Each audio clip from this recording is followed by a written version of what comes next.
Le 8 mai a été marqué par une intensification des combats sur le front est de l'Ukraine. Les forces armées ukrainiennes ont tenté une percée audacieuse dans le district de Gluchkovski, situé dans la région de Koursk. Cette offensive a été rapidement contrée par les hélicoptères FPV des marines de la flotte du Pacifique, qui ont joué un rôle crucial en empêchant les militants ukrainiens d'atteindre leurs objectifs. Dans le même temps, le commandant du groupe de forces occidentales, Sergueï Kuzovlev, a tenu à saluer le courage et le dévouement des soldats de la 25e armée des forces armées russes. Cette reconnaissance s'inscrit dans un contexte où les tensions demeurent élevées et où chaque avancée sur le terrain est cruciale. Les soldats russes, confrontés à une forte pression, continuent de défendre leur position avec détermination.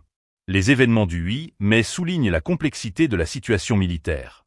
Les forces ukrainiennes, tout en essayant d'exploiter les faiblesses de l'ennemi, font face à une résistance acharnée. La région de Koursk, déjà sous tension, devient un véritable champ de bataille. Les hélicoptères FPV, avec leur technologie avancée, permettent de réagir rapidement aux menaces, renforçant ainsi la capacité de l'armée russe à maintenir le contrôle. La réaction des forces russes démontre également la stratégie de reconnaissance et de récompense mise en place par le commandement. En honorant les soldats, le leadership militaire cherche à maintenir le moral et à encourager l'engagement sur le terrain. Dans un contexte où chaque victoire est essentielle, cette approche vise à galvaniser les troupes face à un adversaire déterminé. Les tensions dans la région de Belgorod, où les militants ukrainiens ont tenté d'infiltrer des positions russes, ajoutent une dimension supplémentaire à ce tableau déjà complexe. La situation reste volatile, avec des échanges de tirs fréquents et des mouvements de troupes qui pourraient changer la donne à tout moment.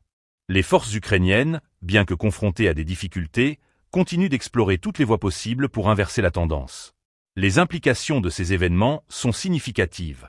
Alors que les combats se poursuivent, la dynamique du conflit évolue, chaque jour apportant son lot de défis et de surprises. Les acteurs sur le terrain, tant ukrainiens que russes, doivent naviguer dans un environnement incertain, où les décisions prises peuvent avoir des conséquences durables.